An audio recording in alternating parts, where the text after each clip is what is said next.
quite the collection you've got here. It's a bit different to packing for a marathon, isn't it? To take everything and the kitchen sink. So tomorrow I am heading for my first ever triathlon. I have gone straight in at the deep end. I've gone for Olympic distance. I know other people do go deeper than that, but anyway, it is my first triathlon, so it's my first time packing triathlon kit. It's been a steep learning curve and I've had to get an awful lot of kit. It's felt like an awful lot of kit ready for this triathlon. Try it out before race day. But I thought it might be useful for other people that are also attempting their first triathlon, just to see what I am taking for my first Olympic distance triathlon. First up, the all important. Now, some swims will not be mandatory wetsuits, some will be. Mine is tomorrow. It's in a lake. The Olympic distance is compulsory wetsuit. So I didn't own a wetsuit before I started my triathlon journey. I managed to find this one at a really good price, and after doing some research online, I found that the Orca Athlex float was a really good one for beginners. There's a lot of buoyancy. So yeah, I went with this one. It was a good price. I got it from Start Fitness. I think it was pretty much half price. Bargain. So yeah, got this one. Perfect. I've tried it out in the sea. I've tried it out in the lake. And so far I love it. It's looking a bit used now and not brand spanking new. Never try anything new on race day, especially a wetsuit, because the most important thing with a wetsuit is the fit. It has to fit. It has to be comfortable, and this one does the job. So for the swim, I've got the wetsuit, I've got 2 pairs of goggles, I've got a backup. These are a recent addition. They're a very cheap pair of polarized. More for open water. There's a bit more vision in these goggles. These are going to be my backup. Heart rate monitor. We've got the Garmin heart rate monitor, the Pro Plus. This one is waterproof, so it can be worn in the swim, the bike, the run. I won't be doing my bike to power. It will just be trying to keep my heart rate at a certain level, trying not to kind of go too fast, too hard. And I love the data, so I will be wearing that. It's a great heart rate monitor, works well in the pool, open water, and connects straight to your watch. Talking of Garmin, I will be wearing this watch, which is the Garmin Forerunner 965. It's a brilliant watch. I'm not taking a bike computer tomorrow. I'm just going to do it all through my watch, the multi-sport, the triathlon activity. So when you lap, after your swim, you've got your transition, you've got your bike, you've got your run. Just got to keep lapping. Keeping it all on my screen. I don't know how much of this I'll see in the swim. It doesn't matter. The main thing that I want to do tomorrow is just survive the swim. So yeah, I'm not going to be worried about how fast I'm swimming or anything like that. I've got a spare swim cap for the swim. I will be getting a swim cap at registration with my number on, but a spare one just in case, because you never know and it doesn't take up much space. Then we move on to something that I've got for the transition. Got a towel to go on the floor just to wipe my feet off. I've also got a microfiber towel. They're very small, very compact. It's just to kind of lay out my space in transition. The microfiber is just it's meant to be raining tomorrow, I'm not sure. So it's just an added extra bit of something if I need to kind of dry my glasses or dry my feet, dry whatever. It's just an added little thing. We've got the number belt. So this is very useful because on the bike I will be needing my number on the back. When I go to the run, it will be on the front. So by putting your number on a number belt, you can just shimmy it around. You haven't got to worry about kind of repinning it. I know some people pin the number on the front and their back. I'm not doing that, I'm taking the number belt. This one has also got gel loops. I won't be using them because as you'll see with my tri-suit, it's got pockets in the back, which is more than enough to carry a couple of gels, which is all I need. So that's the number belt. Okay, right. Then we go on to the bike. Obviously the bike. So today will just be a final check on the bike, just make sure that the gears are all running smoothly, make sure the brakes are all good, the tyres are good. I will be taking keys and a bike pump just in case in the travel to Birmingham anything happens, hopefully not. But yeah, bike's all good. Obviously need a bike. But yeah, this is nothing special, just a normal road bike. I will be clipping in tomorrow. This was another thing that I had to learn on my triathlon journey, how to clip in. So I've got my cleats, my shoes. They're looking a bit worn now and they've got some mud in them, so I might clean them today. Just give them a little kind of spruce up. I've got my sunglasses from Sun God for the ride.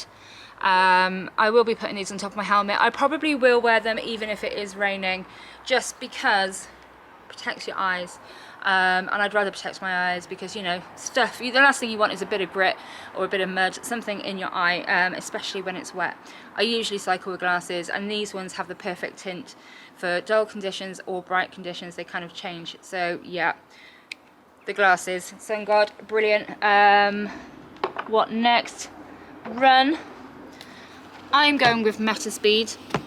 Now it's a little bit of a gamble for the run because some of it is off-road, it's on grass and gravel tracks. So I did try Meta Speed a few weeks ago, kind of at my local park run where there's some of the same terrain.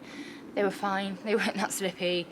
I am taking an extra pair of shoes with grip on, more trail shoes, because if the heavy rain comes, which it is supposed to, then I will just wear them probably, just to make sure I can stay upright. But yeah, Meta Speed for the run, that's it. Fueling wise, I have got Lift, especially being diabetic. These are super helpful for a quick shot of glucose. So the plan is to take one after the swim, one beta fuel. Again, I tried these on my training sessions, really good. They sat well with the bike, and then for a brick session they sat well whilst I took them on the bike, and then one before the run when I got off the bike. So yeah, fueling wise, I'll be taking one of these after the swim, a beta fuel, and then a beta fuel every 40 minutes on the bike, so that'll be 2 more. And then I've got one just in case I need it before the run. Worst case, I'll just take it with me in the back of my tri-suit. And yeah, that's hopefully all the fuel that I'm going to need. I have got glucose tablets to take as well. I mean, there's 15 grams of glucose, so if you're type 1 diabetic and you do need a quick shot when you're on the go, these are really effective. They work so quickly. Socks, tri-suit. Now this tri-suit, I've tried it out on a brick session and it's fantastic. It's really lightweight. There's a small amount of padding in there. I've gone sleeveless because I thought it might be hot. I don't think it's going to be that hot tomorrow. But this is LA Cycling. Again, if you shop around, you can get some really good deals. This was in, I think, Depot Village. And yeah, it was again discounted. Pockets on the back for your fuel. Yeah, so that's nice and tidy. I haven't swum in it yet, but I'm sure it will be fine. Talking of swim and suits and everything else, anti-chafe, really important. I actually really love this rescue balm from Pretty Athletic, and I've used this for running for a long time. So I'll be using that, but I will also be using other balm around my ankles and my wrists just to help with the wetsuit when I come out of the water. Pretty Athletic were amazing, and I ordered this from them, and a top up, and they also sent me this to try, which is muscle therapy, and we've got some Recovery Boost facial oil, which I think post-race is going to be amazing. The only other thing to note is I have got a jacket just in case. I will leave that in transition. It folds up really small, so it won't be intrusive or in anybody's way, and I'll have that ready to put on for the bike if it is cold and I am feeling chilly, especially after the swim. There's a no phone rule for this triathlon. Now obviously that means I can't scan or get a constant reading off my sensor, so I will also be leaving probably on the bike, because I've got a little bag on the back of the bike. I'll be leaving the good old testing strips, monitor, so if I do feel a little bit funny, I can whack it out of this bag here and test my blood sugars, see where they're at. I have also got my injection pen, but I don't think I'll be taking that with me. Maybe, again, I'll leave it in the bag on the bike just in case. I mean, it's not usual for within an endurance event for my blood sugars to rise. It's usually the other way around. So I don't know about that one yet. I have also got a spare Libra 2 sensor because I have been finding that the wetsuit can rip off my sensor, and it also tends to get a little bit slack with all the water and the swimming. I do use skin tack and other things to keep it on, but still, back up.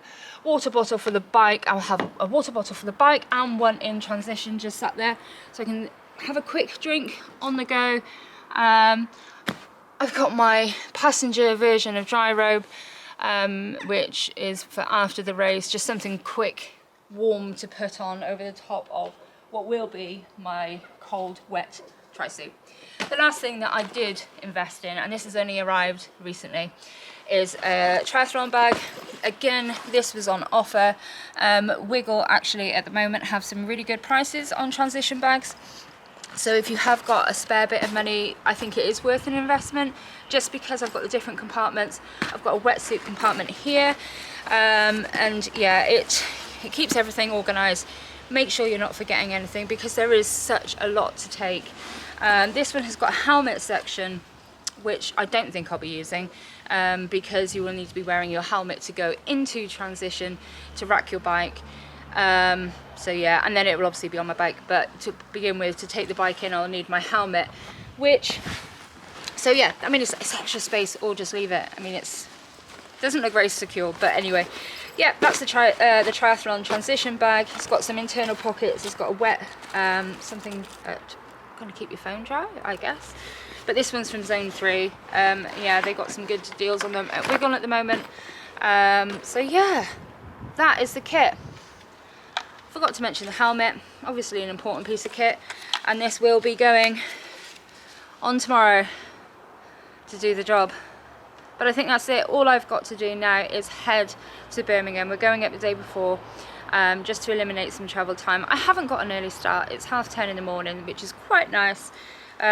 Which means we won't be rushing around so much in the morning. Weather's looking awful, but it's an experience. It's my first triathlon. I think I've got everything with the kit. I may realise afterwards there was something else that I could have done, something else I could have brought, something else that was more efficient, but I don't think so. I've kind of thought through everything, and yeah, that's it. That's my triathlon kit, what I am taking to my first Olympic distance.